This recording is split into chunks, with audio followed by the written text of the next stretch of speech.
to this edition of Just Parlays. I'm Jim Williams along with Chris King. And Christopher, I hope you had a nice weekend. It was a wild and crazy one. There's a lot of things going on.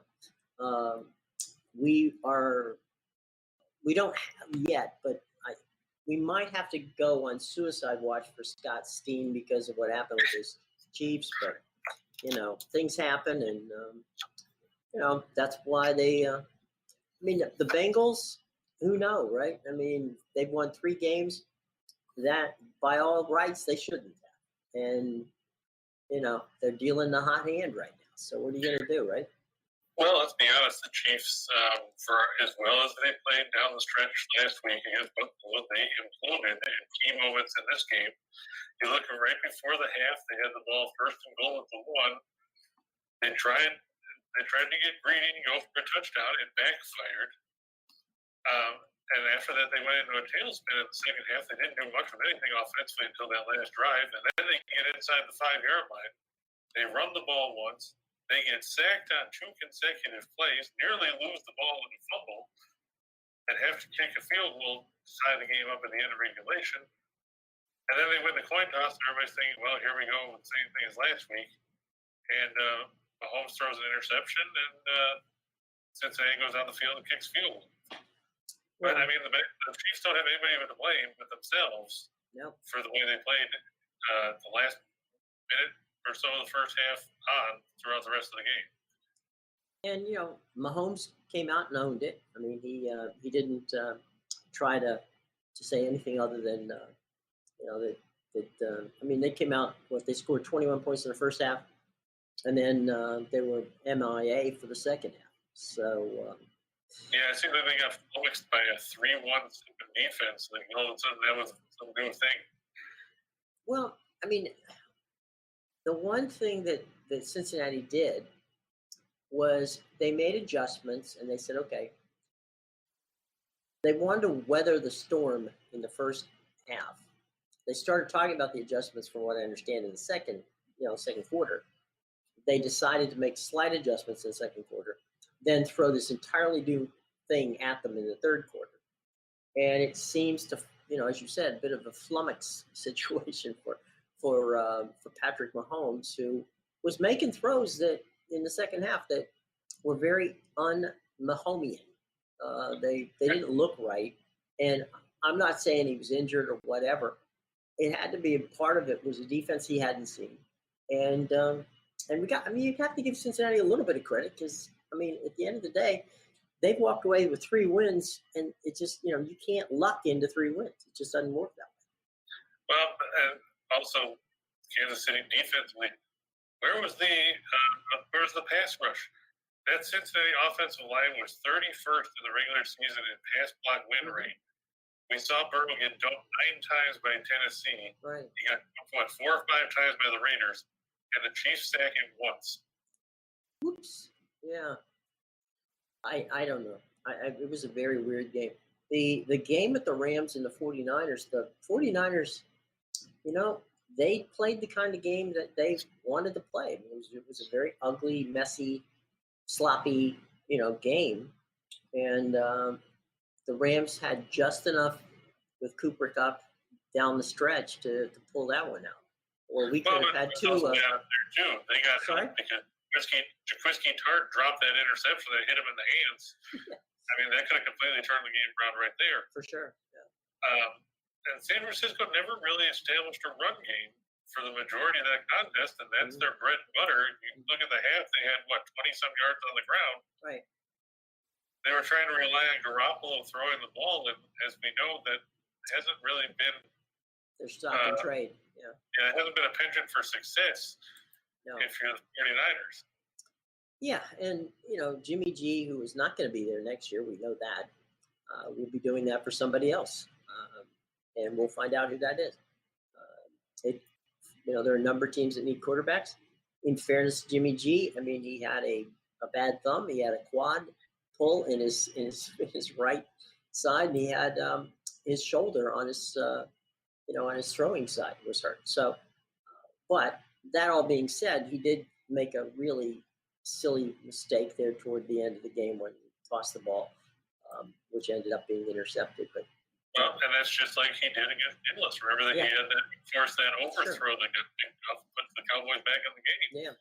So there's been some crazy. Then there was some crazy on Saturday when everybody in the world was wishing Tom Brady all the best, except for Tom Brady, who called Jason Light, the general manager of the Bucs, and said, I haven't retired yet. Okay, I know that why Adam did his Schefter own foundation put out a tweet saying he retired? I'm sorry, what? I said, why would his own foundation put out a tweet saying he retired? I have no idea. I have no clue what happened. I asked Rock about that. Rock said that, he's not going to believe it until he hears it from Brady himself. Well, there was a bit of a joke going on that Brady now might play just to spite Adam Schefter and Jason Lockett and all of the experts who quote unquote had him retired. So we'll see. It is interesting and never a dull moment, and it kind of like it overshadowed Sunday, which I don't think Brady ever wanted. I mean, and that's why I think he came out quickly to Jason Light at the Bucs and everyone else and said, "Hey, no, tamp this down. We're not doing it." And well, what do you think? Do you think he will eventually retire, or do you think he's going to come back? Well, I think at this point he's torn as to what he wants to do. I think that if he can sit down with Jason Light, who used to play with him as a teammate, and then of course was instrumental in getting him to Tampa. I think if they feel that they can be competitive, I think that there's a possibility he comes back. I think if he feels that they're not going to be competitive, that is it worth finishing? I mean, he finished the game. I mean, what would have been his last game, he finished, in Tom Brady-esque style. He took the team down, they tied the game, and the defense of the Buccaneers blew it in 45 seconds. So it's not that there wasn't a bad taste in anybody's mouth leaving that stadium that Brady had not done his job. Okay. So I think he would be okay with walking out after that, even, and also having the season he had, which was, arguably an MVP type season. It was statistically one of his best. So I would think he would be okay with walking away with that. But there's the competitive side of him, which I don't know. He doesn't play golf. There's a lot of things he doesn't do. And, I'm curious as to what are you going to do with that time afterwards. And I think Peyton Manning kind of showed him the way, right? What Peyton did is he didn't go jump into the broadcast booth. He did advertising with, Brad Paisley and that whole situation.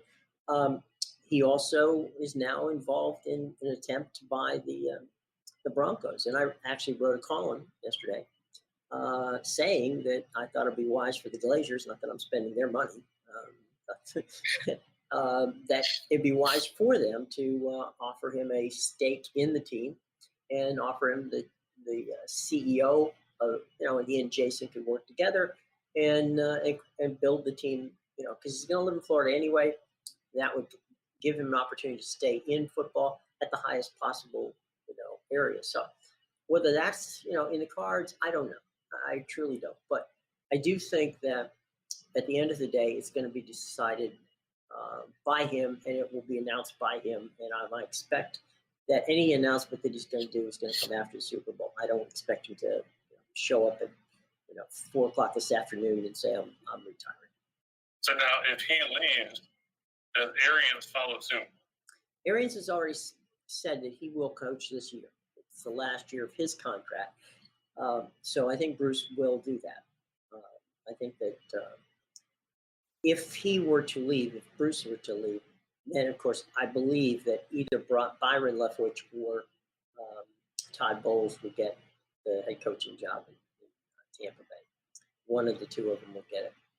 I'm surprised Leftwich hasn't gotten the job yet. I think that he might be offered the Jacksonville job, but I think he may hang on and say, you know what, Bruce is going to be leaving here soon, and maybe the best thing I can do is just hang, and I could, I'll stay with the Bucks and not have to worry about all the drama in Jacksonville. So, but Todd Bowles may take another job if he's offered another job. So we'll see. So I think Brady will go out on Brady's terms, and it could be this month or it could be next year. We'll see, but he will go out on his own terms, and I do think that he and Jason Light will have conversations before that happens. So we'll see. But yeah, this weekend was a PR nightmare and very un-Brady-esque because he's very controllable about everything that goes out that's on his name. And when he didn't make the announcement, I knew right off the get-go that there was a problem. And just because Adam, who is right 70% of the time, said it, or Jason said it, or any of the guys said it, doesn't mean it's true. Now, as I said, I think some people some Brady fans would just as soon him, jump in there just to cause grief for the folks at ESPN. But I don't think that's going to be the case. Anyway, I'm sure Ray was apoplectic when he saw the tweets. Just, how mellow he is. Yeah. No, I think what he wanted is he likes to control the narrative, and if you can't control the narrative, which he couldn't at that point, he just needed to get out and said, "Look, there's nothing here. Okay, I hear what they say, but it ain't what it is." So we'll see. We'll definitely see. Well, tell you what, we've got a whole bunch of good stuff coming up. Some really good mid-majors in college basketball, some stuff on the ice, and some really good association games. But first, let's talk about our good friends at BetMGM and Caesars Sportsbook, because we have a couple of deals here, which is really, really cool. So let's get to that first. All right, so here's the deal. You want to try BetMGM because they have a special deal for just you folks who are used to watching us right here on Whiners and Whiners. Okay, here's the offer. You get risk-free the first bet up to $1,000 for new customers only. Now, you head over to BetMGM Sportsbook, you select the state that you're in, and you hit the register button. Enter your verification personal information when asked to. Enter the sports code, which, as you can see right there, is right in front of you, and it's also scrolling along below, and that's Video Winners. And when they ask you to do it, and you do it, okay? You read your offer terms and conditions before setting up account. You finish the process and set up your new sportsbook account. You make at least a $10 deposit. So, put a little skin in the game here, folks. This is your opportunity to, start your account, at BetMGM. Now, place your first real money wager on any of the sports games that you see out there that you choose. Some of them you might choose after you see what we're doing here today, okay? So then, here's what happens. If the bet wins, your winnings and stakes will be given to you as usual. Now, should you bet and lose, don't worry about it because you're given a free bet equal to the value of your stake. Now, the maximum amount, as we said before, goes up to $1,000. Free bet will be accredited to your account within 24 hours of, the wagering when it's finished. And then the bet will expire 7 days after being issued to your account, and you cannot withdraw it for cash. Now, finally, the link to the offer is in our show box below. You must be 21 years of age to participate. It's available in Arizona, New Jersey, New York, Indiana, Colorado, Tennessee, West Virginia, Iowa, Virginia, Michigan, Pennsylvania, the District of Columbia, and Wyoming. And as always, we say, wager responsibly and wisely. Okay. Now, here's for the folks, Caesars Sportsbook in New York and Louisiana. We welcome the folks down in the Bayou country to our show and to the ability to bet using Caesars Sportsbook. Now, they're going to match up to $1,500 when you deposit $50 or more for the first time in your Caesars account with using the mobile app on your Caesars mobile app phone, okay? The bonus code, which is right there, you can see it. It's in the show box below, and it's scrolling on below. is what you need to do. You click on the link to, in the show box. It'll take you out there. All other states, as we said, Caesars is continuing the promo in other states where they're going to match you dollar for dollar for the first bets you make using their sports app. And you must also deposit $50 in your account to activate it. And then, of course, all the information, as I said, is in the show box below. Just follow the prompts, very simple. And finally, Bet Rivers Sportsbook in Louisiana, okay? Now, they're going to give you a bonus match up to $250 for your first deposit using their app. So we've got all kinds of things going on. Everything is in the show box below. I got to tell you, it's really fun to see all of these different options you have. And welcome to the state of, welcome to betting to the state of Louisiana. Use your apps, bet on the mobile phone. It is the wisest and easiest way to do it. And we thank MGM, we thank Caesars, and we thank Rivers Casino for participating with us right here at Winners and Whiners and taking care of our people. All right? Okay, cool. Now, we are moving on up to the mid-majors, and we're starting with Wilmington and Drexel. Should be wild game. Jim, we got a question asking us about what we think about Brady Quinn calling Joe Burrow the next Tom Brady. First, I'm going to say this, Jennifer. Consider the source. You're talking about Brady Quinn. What did he do in the NFL? Pretty much nothing. Now, I'm not going to take anything away from what Joe Burrow's done. He's been a terrific quarterback. He's lived up to the number one overall draft pick hype. He's got the Bengals in the Super Bowl. Comparing him to somebody like Tom Brady would be like comparing back in the 80s or the 90s, comparing someone like Drew Bledsoe to Joe Montana. There's not enough of a track record. If Burrow can consistently put up the numbers that we've seen these last 2 years, sure, he might go in that trajectory. But for every guy that's like Brady, there are 3 or 4 guys that are like Todd Blackledge or Tony Eason or Brady Quinn. Or Brady Quinn that do absolutely nothing. I give Cincinnati a ton of credit. They played inspired football. They dug themselves out of a hole. They put themselves into a position where they can win the game. They shut down Kansas City in the second half. They're in the Super Bowl. Good for them. Comparing Burrow to Brady after 2 years, and not even 2 full years, remember he got hurt last season, right, is a little bit early in my opinion.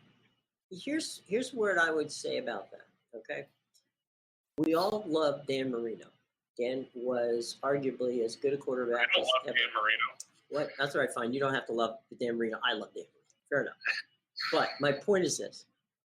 Danny got in a Super Bowl in his second season in the NFL, and he never once went back again. Okay? Credit to the Cincinnati Bengals for doing a couple things. They drafted well. They signed some free agents, which helped them. Yeah. They were arguably a year, I would think, behind what they thought was going to be success. And they had it. So now it's a matter of sustaining it, okay? We just talked about Tom Brady. Tom Brady's done it for 20-plus years. Joe Burrow's done it for a year, okay? And he hasn't even finished that yet. So let's, before we anoint anybody, the next whomever, let's let it play out. And you know what? Who knows? He's got the talent. He could very well be the next Tom Brady. But I think if you had Joe Burrow right now, he's telling you that he's more focused on being Joe Burrow rather than being the next anybody. Right. No, 100% true. And I would be concerned if he wasn't. I'd be concerned if he didn't want to be the best Joe Brady that he could be. And, right now, we saw that so many people had deemed that Aaron Rodgers was the next Tom Brady, and he's not in the playoffs anymore.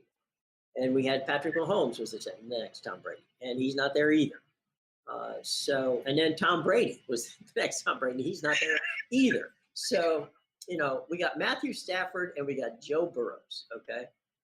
2 guys that have come about this in 2 totally different ways. So I appreciate your enthusiasm. And go out there and be a Bengals fan and root old Joe on. But I gotta disagree with Brady Quinn that that he's the next. As long as Joe Burrow doesn't turn out to be the next Brady Quinn, I think everybody will be happy.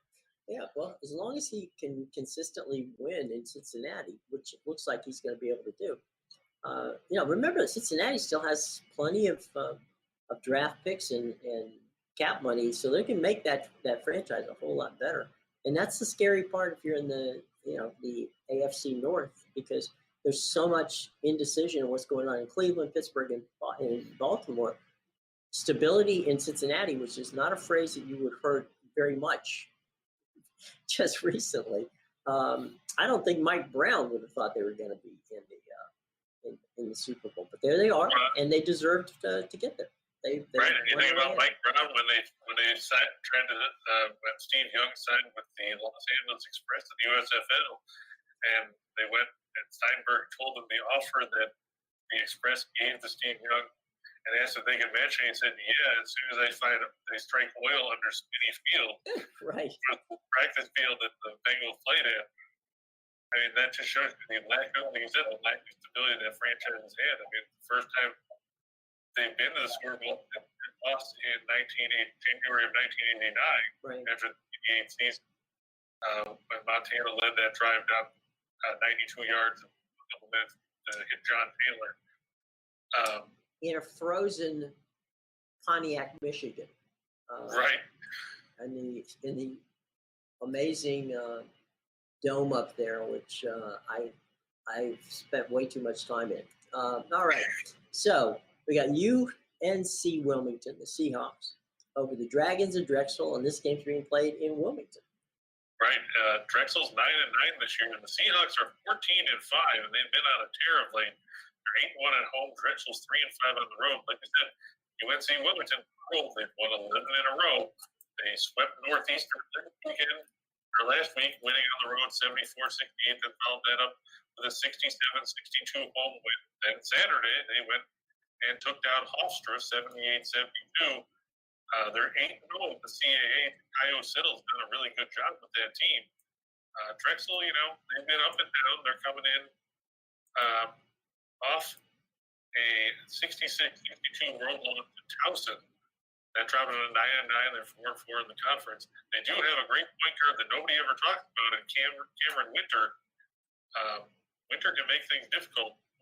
Do his best to keep them in the game, but in the end, playing on the road is going to be a real challenge against the UNC Wilmington team. They've been playing so well. Drexel's just 255th in scoring defense, 318th in field goal percentage defense, and 279th 3% three-point defense. Zach Spiker's team is going to get up on the defensive end. Drexel's just 5 against the spread in their last 18 on Monday. Meanwhile, UNC Wilmington 0 against the spread in their last 9 after an ATS win. 4-0 in their last 4 at home against teams with losing record. 5-0 in their last 5 at home. They're 10-1 against the spread in this 11-game win streak. So they're 10-1 in their last 11 following a straight-up win. When you're on a roll like that, it's tough to get knocked off kilter.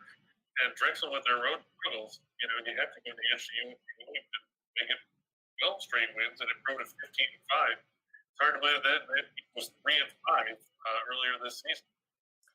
Yeah, and it looks like the momentum's swinging in their direction, which is good for them.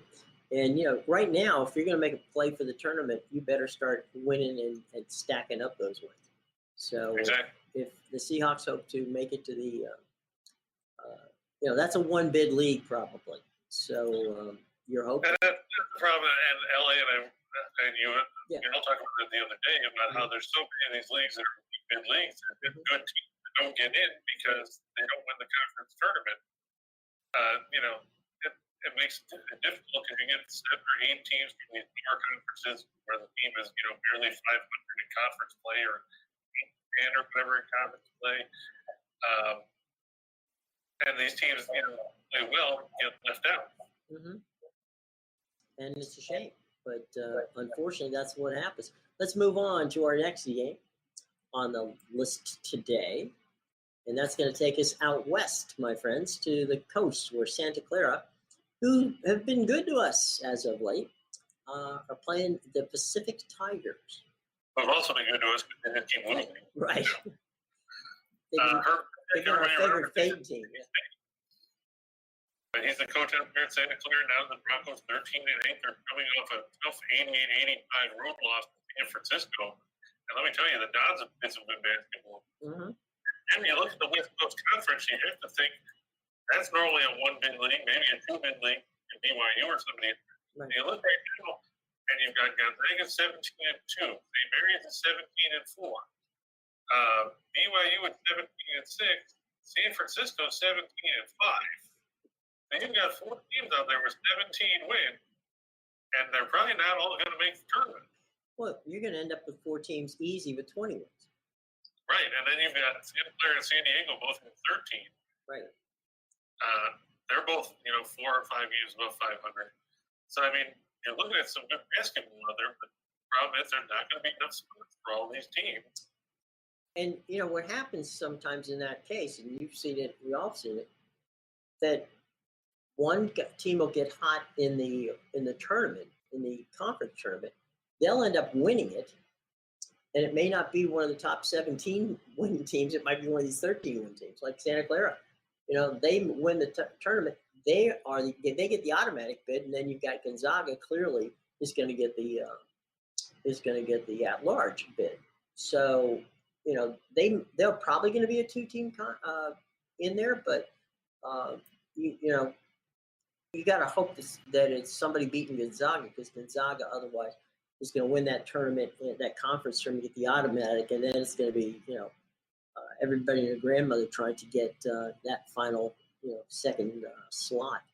But and one of the good things that could be coming out of this is, we've said this a number of times, the power conferences aren't as powerful as they have been in the past. So maybe, just maybe, that might play to the benefit of the West Coast Conference. Right. Yeah, in this game, though, we're talking about Pacific 6-13. They are coming off a home upset of BYU, but, every once in a while, blind squirrel finds a nut. Right. Santa Clara's 10-3 at home, Pacific 0-7 on the road. They're 307 scoring offense at 65.6 points a game. They're 97 field goal percentage. They're 327 at 2-point shooting. And you've got to face the Santa Clara team that is good offensively. I mean, that's been Herb Sendek's calling card going back to his Miami of Ohio days. The Broncos are 55th scoring offense, better than 77 points a night. They're 16th field goal percentage. They're 31st three-point shooting. And this goes back to what we talked about last week too, Jim. A mid-major team that is good at the free throw line, 75.3%, 49th in the country. You can't overstate those numbers enough. Pacific 2-12 spread in their last 14 against teams with winning record. They're 0-6 in their last 6 on the road against teams with a winning home record. They're 0-6 in their last 6 on the road against teams with home winning percentage better than 600. Jennifer, Pacific lost by 8 at Portland, but before you try to hang your hat on the fact that they hung against Portland, let's remind everybody, this is a Portland team that brought back no players from last season's team. He graduated and transferred after the interior quarter resigned. It's a brand new team. It's a brand new coach. They're still trying to figure everything out. Pilots, sure, they play well. They're 11-10. They're 2-4 in the conference. They're 2 wins. They're over Pepperdine. Those two teams residing near the bottom of the West Coast Conference standings. There's a big difference between playing Portland and playing a team like Santa Clara or playing Gonzaga. And while they did beat BYU, this was not at home. And like we said, 0-7 on the road. I can't trust a Pacific team. By the way, that 8-point loss they suffered was their second closest road loss of the season, next to a 6-point loss to UC Davis. It led the team out of the West. Leonard Perry's got his work, and we'll leave it at that. You don't have a weapon to rely on outside of Jeremiah Bailey and maybe on the Anderson. I feel bad for the Bears. Donovan was there. He left. He got right down to the 2. Well, the good news for the conference is that pretty much everywhere you go, there's a beautiful campus, so that's not a bad thing. All right, we're going to leave the hardwood and head to the ice, where we've got a couple of interesting NHL games tonight. Well, first, James wants us to talk about Duke and Notre Dame for a minute. So Okay. Fair enough. We don't really Fair talk enough, about James. You're our friend. We'll be more than happy to do that for us. Duke, obviously, they played good basketball. They're 17-3. They've won 3 in a row since that 1-point overtime loss to Florida State. Mm-hmm. Speaking of Florida State, Jim, they've gone down the tubes again. Lost a couple games in a row. They have. Notre Dame 14-6, won 4 straight. They beat Virginia Saturday night. They're 7-2 in the ACC, which is surprising. Mm-hmm. My biggest concern for Mike Bray's team is the same problem that he's had for the last 2 or 3 years. They have no depth. Mm-hmm. I mean, you're looking at a team, they go 7 deep, and that's about it. So you get into foul trouble where, you have somebody, God forbid, get injured, and you're going to be in trouble when you're Notre Dame because you don't have anything to rely on the bench. I mean, Duke, Duke's got 37 guys, and they're all, they're all Duke guys.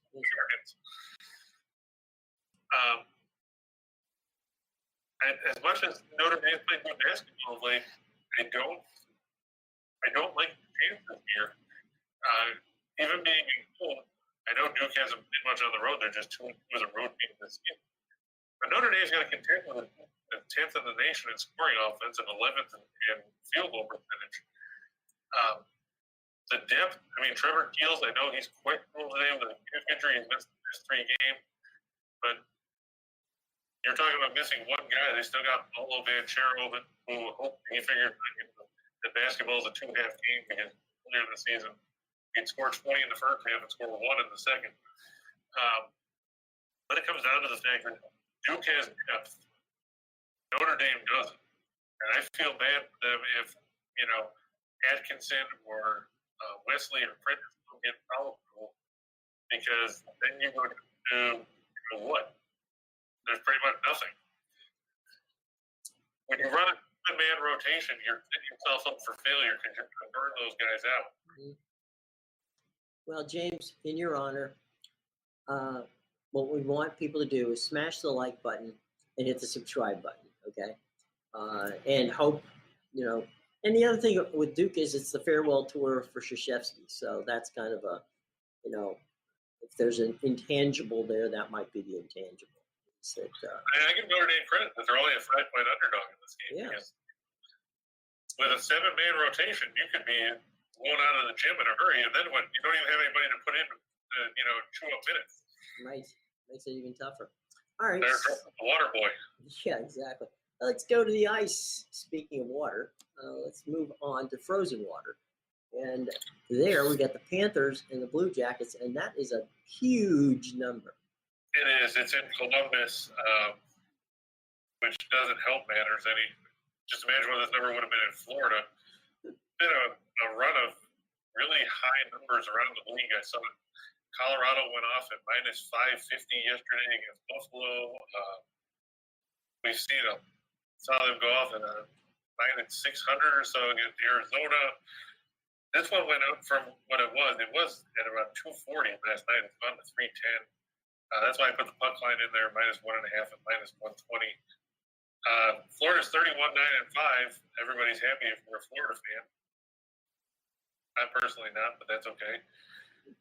Good for hockey when you see teams places that don't know what ice is, unless it's from in a drink cup, have some success. Columbus 20-21-1. They're 12-9-1 at home. Florida's 8-6-5 on the road. Columbus played last night in Montreal to beat the Canadiens 3. It doesn't move the needle all that much, but the fact that they're playing a game of back-to-back certainly is a factor. It's going to be Sergei Bobrovsky, 2-4 and 3 of the 250 against 921 save percentage. And net for Florida, Elvis Merkelkins, 14-11-1 with a 318 against 911 save percentage and 2 shutouts for Columbus. This next line tells you something, Jim. Panthers are second in the league in goals per game at 4.04. Columbus is ranked 30th, keeping the puck into their own net. That does not bode well if you're the Blue Jay. Neither does an Eckline. I was going to say. The last 10 meetings between these teams, Panthers have picked up a point in all of them. They're 8-0-2. They've won 7 straight meetings. The last 5 have all come by multiple goals, including a 9-2 whipping Blue Jackets earlier this month down in Sunrise. Florida's 5-0 in their last 5 against the Eastern Conference. They're 4-0 in their last 4 against the Metropolitan Division. Columbus 1-5 in their last 6 as a home underdog, and they're 0-4 in their last 4 against the Atlantic Division. Congratulations, Columbus. You beat Montreal. Guess what? So is everybody else. You know, now you play somebody that actually can play hockey. Yeah. Earlier in the season, they were talking about Sergei Bobrovsky perhaps being a Vezina candidate, and he hasn't done anything to ruin that out. Yeah, he hasn't done anything to tarnish that possibility. So, yeah, I think right now, if you were to put the top 5 guys in the mix there, it'd probably be Bobrovsky, Vasilevsky, right. Obviously Igor Shesterkin from the Rangers, Jack Campbell from the Maple Leafs, and probably the 5th one would probably be tough. I'd probably have to lean toward either Frederik Andersen from Carolina or maybe Tristan Jarry from Pittsburgh, somebody like that. But, I mean, those 5 guys are all interchangeable. UC Saros from Nashville has played really well as well. It would not be a goaltender from Columbus. It's you got 2 guys in the state of Florida. Right.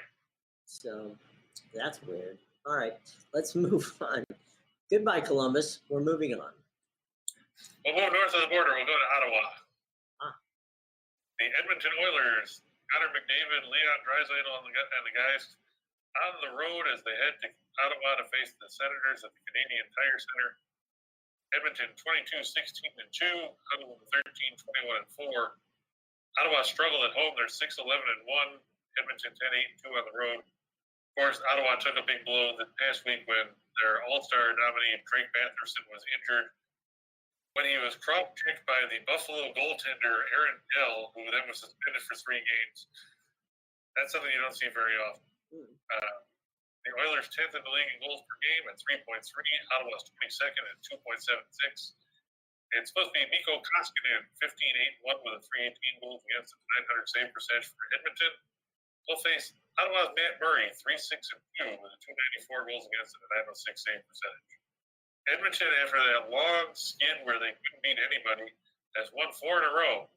Perhaps the signing of Evander Kane will boost them and give them another scoring weapon. I know he scored the other night to Edmonton get a win. Oilers 12-2 in their last 14 after giving up 2 goals or less. They're 4-1 in their last 5 after a win. Meanwhile, Ottawa 1-5 in their last 6 against teams with winning record. They're 1-4 in their last 4 with 1 day of rest. And just like we talked about a minute ago with Florida and Columbus, with one team owning the series recently, Edmonton has won 9 of the last 10 meetings, including each of the last 6 in Ottawa. I give DJ Smith credit. He's trying to get by with smoke and mirrors and patching that lineup together for Ottawa. It's not going to pan out here against a team with McDavid and Draisaitl. There's just too much offensive firepower in Edmonton for the Senators to hang in. Well, we knew eventually Connor and the boys were going to wake up. And once they did, it was a bit of an earthquake going on up there in Canada when the Oilers started rolling. So, good game out of them tonight against definitely an undermanned Senators team. All right, from here, we're going to head on to the association. Yeah, we're going to move on to everybody's favorite doorman, our good buddy Elliot, always talks about fade the Pacers. And God, if you watch them play defense lately, you'd think that you were just doing a playoff drill against them on the offensive end of the floor. They give 158 last week to Charlotte. The Clippers are in town tonight. They're a 2.5-point underdog. Figure that one out. Just because you play the second game of back-to-back, you're all of a sudden an underdog going against an Indiana team that can't win. The Clippers are 26-26. They evened their record on the year after whipping Charlotte 115-90 on the road yesterday in a game that probably wasn't as close as the final score would indicate. Indiana's 18-33. That includes a 12-13 mark at home. The Clippers are 11-14 on the road. Indiana's 21st in scoring defense, 26th in field goal percentage defense, and 23rd in three-point defense. Clips are 9th in scoring defense, 5th in field goal percentage defense, and 3rd in three-point defense. LA's 4-0 in their last 4 against teams with a losing streak record. They're 6-1 in their last 7 overall. They're 5-1 in their last 6 on the road. Indiana's won 6-1 against the spread in their last 8 at home against teams with a losing road record. The Clips have won the last 5 meetings between these teams against the spread. On the injury report, you won't see Malcolm Brogdon. He's out with a sore Achilles again. You won't see Miles Turner. He's out with a stress reaction in his foot. TJ McConnell and TJ Warren also out. O'Shea Brissett and Goga Batadze questionable for the Pacers with ankle and foot injuries, respectively. For the Clippers, you won't see Paul George, you won't see Violet. Everybody knows that. Vika Zubac is questionable with a calf injury, and Nicholas Batum questionable with a sore back. It's not going to matter. Indiana, hasn't figured out what defense is. They probably made a mistake getting rid of Nate McMillan a couple of years ago. Coach, at least then they had a defensive presence. You're putting too much pressure on Sabonis and LeVert and Chris Duarte here for Indiana to try to keep up. Look for the Clippers to get the win on the road. We'll sweep it back. You can get back over 500 this season. You're going to see a lot of pictures over the next couple of weeks at SoFi Field. It's in Los Angeles. And if you look off to the side, on some of those pictures, you'll see the old Great Western Forum, which was the building that Jack Kent Cooke built on that plot of land there just south of LAX. Anyway, that's where Steve Ballmer's putting his new multi-billion-dollar building. So you're going to have at that complex, SoFi is going to have the Rams and Charger Stadium. You're going to have the Clips having their own building out there at what is Stan Kroenke's $5 billion entertainment and residential and commercial center out there, as I say, in Inglewood, which is just a few, it's about 1.5 miles, 2 miles south of LAX out there. So when you take a look at that big round building out there, that's going to be gone soon, and it's going to be rebuilt in 2 years' time so that the Clippers will have their own home and they will not have to play at the Crypto Center, which we like to call the Staples Center because that's what we like. So we're going to go backwards. So from the Clippers and the Pacers, from the Clippers and the Pacers, we go to. We're going to go to the Heat and the Celtics. But real quick, Jennifer wants to know what we think about a future ticket on the Grizzlies to win the NBA title. Memphis is now at plus 2,500 to win the NBA title, according to BetMGM. Memphis, they played some really good basketball. They got a very talented team there. The biggest concern that I have is that they play in the Western Conference, and that means you've got to go through the Suns and the Warriors in order to get to the final before you have to worry about facing a team like the Nets or the Bucks or even Chicago in the East. Memphis, I think they're a lot like Cincinnati. I think Memphis is probably a year away. They probably need to get they need a bigger big man than Steven Adams. Adams is a good glass cleaner, but he doesn't provide a ton of offense. I was kind of disappointed they traded Jonas Valanciunas to New Orleans in that deal because Valanciunas is a double-double machine and he can actually do something on the offensive end. There's obviously worse options out there. I don't know if I would put a serious chase into it, but Memphis, they've surprised a lot of people. Like I said, they played quality basketball with John Morant. You can't never count them out. A lot of it's going to depend on how Dylan Brooks comes back from that ankle injury after the All-Star break, because he's such a key cog in the Grizzlies' rotation. And furthermore, my concern also too, not only besides the Suns and the Warriors, can the Grizzlies play defense enough in the playoffs? Because the freewheeling and all that is great in the regular season, but the playoffs are a grind, and you're not going to beat teams 130 to 125 in the playoffs in a 7-game series on a regular basis. If you expect to win the title, this isn't the good old days where you had the Lakers and the Celtics all the time in the 80s with Bird and McHale and Magic Johnson and Kareem and Worthy and all those guys. Now it's more of a grind. It's a slog. Sometimes you're lucky if you break the triple-digit mark. As for Groovy Kemp legging the Lakers, I wouldn't touch the Lakers if you paid me. We talked about this with LA the other day, Jim. I mean, obviously, they're a team with not a ton of depth. They're a team in disarray. They have 3 guys that want to shoot the ball at every position, 2 of which can't stay healthy, and the third who will just fire up shots for the hell of it, nowhere near the basket. Well, over the weekend, LeBron was sent home to LA for treatment. So I don't know if he's playing in the next couple games. He's got that, I don't believe he is. I don't know what the latest status on Anthony Davis was. I know that he had an injury. I hadn't seen anything new about it. The MRIs came back negative. But I mean, he just came back from being hurt. And now he's coming out and saying that his knee isn't all the way healthy either. Right. And why are you on the floor? Go get healed. So the Heat, actually, the Heat are a team that we've been high on most of the season because they've been able to win despite exactly what you're talking about, and that is injuries. Yeah, I mean, you look, Jimmy Butler has been hurt. Bam Adebayo missed 5-6 weeks with different thumb surgery. Tyler Hero's been in the protocols. Right. All these guys have been in and out of the lineup, Right. but they're still winning games. They're still atop the Eastern Conference with a 32-18 record. Boston's 26-25. They've been up and down all season long, and we talked about that with LA the other day too, about the lack of a true point guard on that Celtics team, how that could hamper them come playoff time. This is going to be a defensive struggle, let's face it. Miami's 4th in the league in scoring defense, 104.5 points a game. They're 9th in field goal percentage defense. They're 14th in three-point defense. Boston is 6th in scoring defense at 104.8. They're 2nd in field goal percentage defense. They're 10th in three-point defense. It's going to come down to, depth. And right now, Miami has it because you can rely on Butler, you've got Adebayo, you've got Duncan Robinson, you've got Heroes back now, you've got all these guys.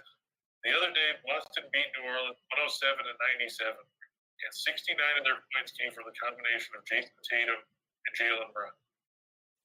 If one of those guys is off their game, they don't have anybody else you can rely on. Who are you going to rely on? Dennis Schroeder? Marcus Smart? Al Horford? The ghost of Al Horford? Why don't you just go get Tito Horford? Right. I'm sure you remember Tito Horford, Jim. Yes, I do. Al Horford in his best days was not a big scorer. Right. He was a rebound machine, but he wasn't a scorer. And you look at this, Miami 7-0 in their last 7 after a straight up loss. They lost in triple overtime to Toronto on Saturday night. Boston 3-12-1 in their last 16 after ATS win, 1-4 against spread in their last 5 against teams with a winning record. And Miami has gone 9-2 against the spread in the last 11 meetings in Boston. Quick look at the injury report on that one shows that, let me see, it changes all the time, so I have to always go back and double check. Oh, there you go. Jimmy Butler pulled out now for Miami. Kyle Lowry I knew was out. Markieff Morris I knew was out. Oladipo I knew was out. So the big miss is Jimmy Butler, which means Adebayo and Hero and those guys have to step up. But it's always somebody else for Miami. We've talked about that. It's Gabe Fitz, it's Max Struss, it's all the guys that you wouldn't be able to identify, you couldn't think about in a lineup, but that go off for 15, 20, 25 points on any given night when somebody else is struggling. And Boston doesn't have that. Well, the Miami situation with Pat Riley as the general manager and Spoelstra as the coach, they build teams, and that's what they. And you were talking about, I think it was Indiana, about the depth that they didn't have, and that's not the case in Miami. We've seen, as you said, 3 or 4 of their star players out of there, yet they've been able to, as a team, to play well enough to stay in front of the rest of the teams in the East. So. Full marks to what Pat's done down there with Eric Spoelstra and the gang, and that's why Miami is such a dangerous, dangerous team. Now, before we go to two for the money, let's talk again about our sponsors, because we're really happy to have all of the sponsorship that we get from, Caesar Sportsbook and from BetMGM. So let's talk a little bit about the guys. Okay, let's try MGM. Now, try MGM. They've got a special winners and whiners offer, and we think that you're going to love it. Here's the deal. All right. Get a risk-free first bet up to $1,000 for all new customers using your phone app. You head over to BetMGM Sportsbook, select the state that you're in, hit the registration button, enter and verify your personal information when asked. Use the promo code. Now, this is you're not going to get this deal if you don't use a promo code. And that, of course, is Video Winners, which is in our show box below. So, don't worry if you can't find it or read it right there. It's in the show box below. All right. Then you read the offer terms and conditions before setting up your account. You finish the process, and you set up your new sportsbook account. Now, you must make a deposit, a little skin in the game there, of $10. Place your first real money wager on any sport that you are interested in, anything that maybe we might have shown you today. If your bet wins, your winnings and your stake will be given to you as usual. Should your bet lose, okay, you don't lose any money. You're given a free bet equal to the value of your stake. The maximum offer that they're going to cover is $1,000. Now, the free bet will be accredited to your account within 24 hours after the wager. This bet expires in 7 days after being issued to your account and cannot be withdrawn as real cash. Now, the link to the offers in our show box below. Remember that you must be 21 years or older to play. It's available in Arizona, New Jersey, New York, Indiana, Colorado, Tennessee, West Virginia, Iowa, Virginia, Michigan, Pennsylvania, the District of Columbia, and Wyoming. And as we've always said here, as both BetMGM and Caesars, we want you to wager responsibly and wisely. So let's move on to Caesar Sportsbook now. We're celebrating the fact that New York a couple weeks ago came to the party. Louisiana came last week to the party. And here's the deal.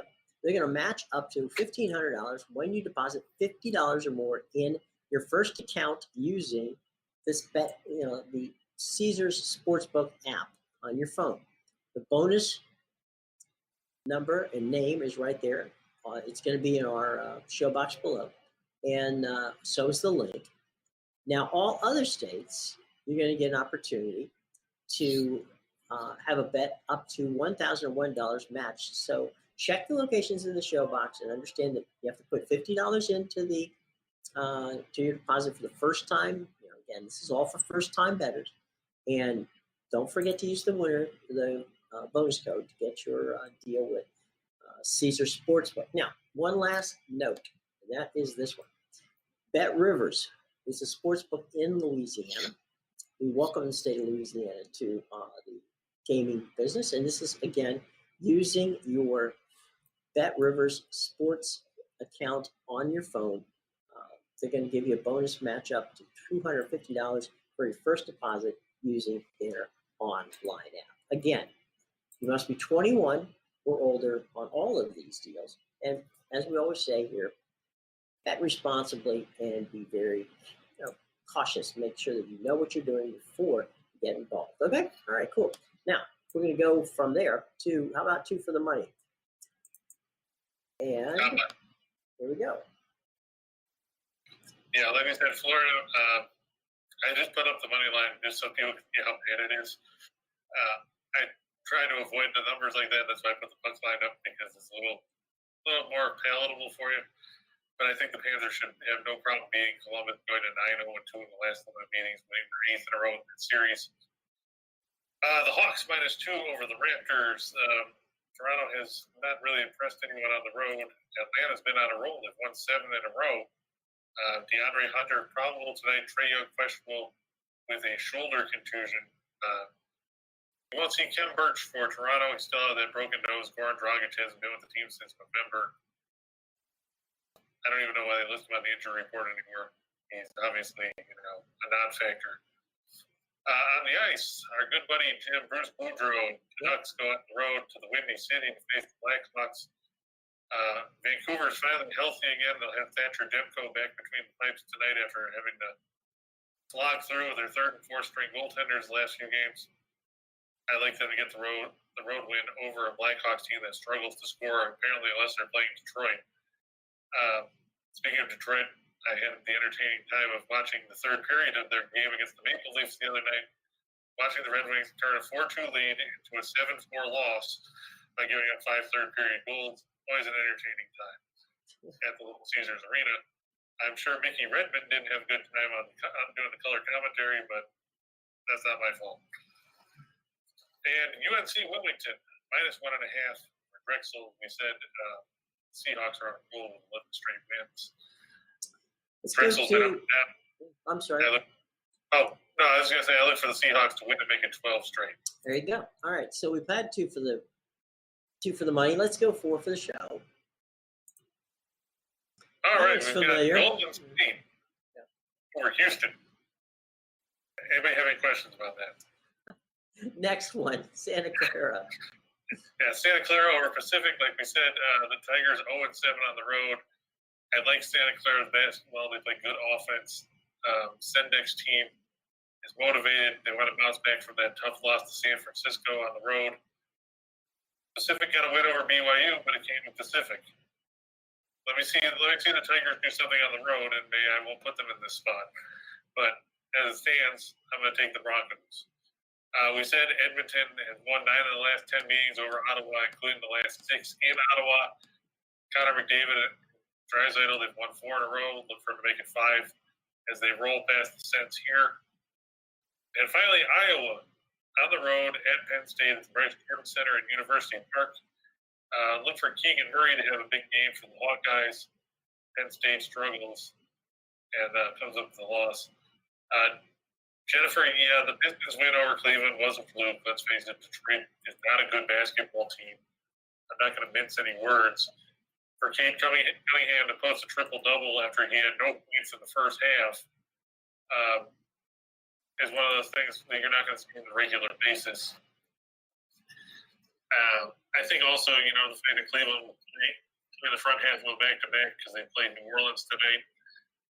I think they got a little complacent. They thought that this was going to be an easy win for them. And sometimes, when you overlook somebody, they come back and bite you, and that's the case that happened there. I don't expect to see Cleveland blow a lead going into the fourth quarter like they did. I mean, if you look, Cleveland jumped out in that game. It was 15 to 4 minutes into the game. I think at that point they figured it was over and didn't expect that Detroit was going to try and mount a comeback. And, let's face it, if you break it down, Cleveland scored 7 points in the last 6.5 minutes. That's not going to happen on a regular basis. So, kudos to the Pistons for pulling that one out. But if you play that game 50 times, Detroit might pull it out of there twice with the way things went. Okay, let's go to our menu where you can pick a little bit of everything here. And James, here, that answers your question right there at the top line. You asked if I thought that Vermont was giving too many points against Albany. I don't. The Catamounts play very good basketball.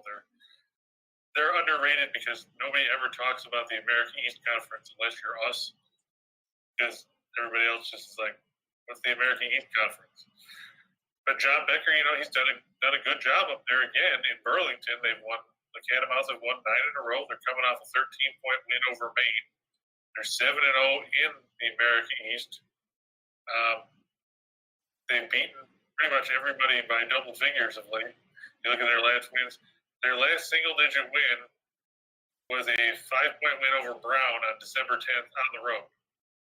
They beat Colgate by 10. They beat New Hampshire by 14. They beat Stony Brook by 33. Remember, we told you Stony Brook goes to Vermont to get maple syrup, get beat, go back home and eat pancakes. Then they beat UMBC on the road by 17. They beat the New Jersey Institute of Technology by 26. Then they beat Hartford by 10, Stony Brook by 13, Maine by 13. it's hard to argue with a team that's 10th in the league or 10th in the nation in effective field goal percentage of 56%. They're 5th in 2-point shooting at 58.1%, and they don't turn the ball over. That's usually a good success or a good trend for success. I know Albany's won a couple in a row. They beat UMass Lowell in overtime. They beat NJIT. They won in the 6. But in that 5 of 6 stretch, 2 of the wins were over Massachusetts Lowell, 2 of the wins were over the New Jersey Institute of Technology, the other over UMBC, and they lost to Stony Brook in that stretch. None of those teams are at the level of Vermont. I look for the Catamounts to steamroll Albany, who's just 330 in offensive efficiency this season. San Diego State, we've talked about them, Jim, before. Yep. They're facing New Mexico at home. The Lobos, they beat San Jose State the other day at home, but this one's on the road. Brian Dutcher's team 9-1 at the Viejas Arena this year. I look for the Aztecs to stifle the Lobos there. And then we got a couple games from, another small conference nobody ever talks about. I look for Florida A&M, the Rattlers, Robert McCullum. His team played some good basketball of late. And watch out for them. They've won now 6 in a row after starting the year 2-11. They come off a 65-60 win at Alabama A&M. They're going to face Alabama State tonight on the road. I like them with the points against the Hornets, coached by former NBA player Mo Williams. Mm-hmm. Speaking of the small teams there, Norfolk State, -3. They're 15-4. They're going to go on the road and face Lavelle Wotan and North Carolina Central. I look for the Spartans to pick up a tight win in that one to improve to 16-4 on the season. Cleveland on the NBA hardwood, like we said, they lost that game yesterday in Detroit. I don't think they're going to overlook the Pelicans the way they overlooked the Pistons. They're playing at home. Look for the Cavs to get the win there. The Knicks over Sacramento. This is one of the games where, we hate both teams equally. Marvin Bagley out for the Kings. Terrence Davis also out for the Kings. De'Aaron Fox is questionable. If he doesn't play, Sacramento's in trouble. Even when he didn't play last week, we watched them lose by 53 Celtics. And the game that nobody wants to watch, the Portland Trailblazer, 9-4 over the Oklahoma City Thunder. In case you don't know, Portland obviously won't have Damian Lillard and Larry Nance, but Oklahoma City won't have leading scorer Jake Gilgeous-Alexander. He's out until after the All-Star break with a sprained ankle. That is a massive blow for a Thunder team that's last in the league in scoring, last in the league in field goal percentage, and last in three-point shooting. That's enough to tip the needle for Portland. On the ice, the Maple Leafs, like we said, off that fresh off that 7-4 win over Detroit, it won't be Mrazek and net again, thank God. It'll be Jack Campbell against John Gillies for the Devils. I think for the Leafs to go on the road in New Jersey and beat the Mitchell Center. Anaheim, -110 over Detroit. It should be John Gibson and Alex Nedeljkovic for the Red Wing. And I look for Florida and Columbus to go over 6.5. Like I said, the last meeting was 9-2. I expect it to be another high-scoring game between those teams tonight. There you go. Any final thoughts before we jump out? Any final questions? Class, you've got the opportunity here. Elliot, you didn't fade the Pacers? You're not going to take the Clippers? I mean, come on. You talk about we fade the Pacers all the time. We highlight that pretty much whenever we see Indiana on the schedule. Memphis against Philadelphia is going to be an interesting matchup tonight. 76ers, last I saw, were a 4-point favorite. I'm not sure if that's shifted at all yet. Let me take a look at the injury report. Date says, let's see, is there anything on here? Milwaukee, Boston, there we go. Dylan Brooks obviously out. Tyus Jones is questionable. He's potted into the G League for Philadelphia. Seth Curry is probable with a stiff back, but Joel Embiid will be rested tonight. So that's a big dent for the 76ers, of course. Shake Milton still out with a back injury. Paul Reed down the G League. Ben Simmons, we all know about him. Furkan Korkmaz is questionable. I would probably take the extra points with Memphis, especially without Embiid. I mean, he's been on a real tear for Philadelphia of late. I'm surprised they're giving him a day off here, but yeah, I would probably take Memphis points in that contest. And Elliot said, "You're right. Beat the Pacers, absolutely." Well done, Elliot. We're yeah, I do like that parlay you got there, Elliot, Duke, Memphis, and Leafs. New Jersey, they're too up and down for me. They're a young team. They'll get better. As long as they don't get better tonight, that's fine with me. They get better after the All-Star break when I don't have to worry about seeing them. There you go. Anybody else? We talked about Notre Dame having a short rotation and everything. So Duke should be able to take care of them. And like I said, with Embiid out for Philadelphia, that's a big blow for the 76ers. And can only help Memphis. There you go. All right, gang. Thank you very much for joining. Thanks to Chris King for his insights and all of the information. By the way, if for somehow you happen to miss it, don't worry about it. You can catch it by going right back here, or you can catch our podcasts, which you can find on Spotify, you can find it on Spreaker, and just about wherever you get your podcast. So if you miss us, don't worry. You'll find us on either here, or you can find us on our podcast. All right. Either way, we are Just Parlays with Chris King. I'm Jim Williams. We will see you tomorrow at 1:30. Come on. And don't forget to go tell a sorry brother to Scott Steen so he can see just how much fun it is. 3 o'clock. Losing side of a game in overtime. 3 o'clock. It's back to the window with Scott, and just drop by and pay your respects to Scott. You can all point it at Rachel and laugh like Nelson Muntz from The Simpsons because he's a Jets fan. They don't know what the playoffs are. There you go. Even the Bengals know more about that. All right, guys and gals, thanks for joining us. Greatly appreciate it. Again, watch the boys on at 3 o'clock. They're very entertaining right here on the Winners and Whiners Sports Betting Network. For Chris King, I'm Jim Williams saying so long. We'll see you tomorrow, guys.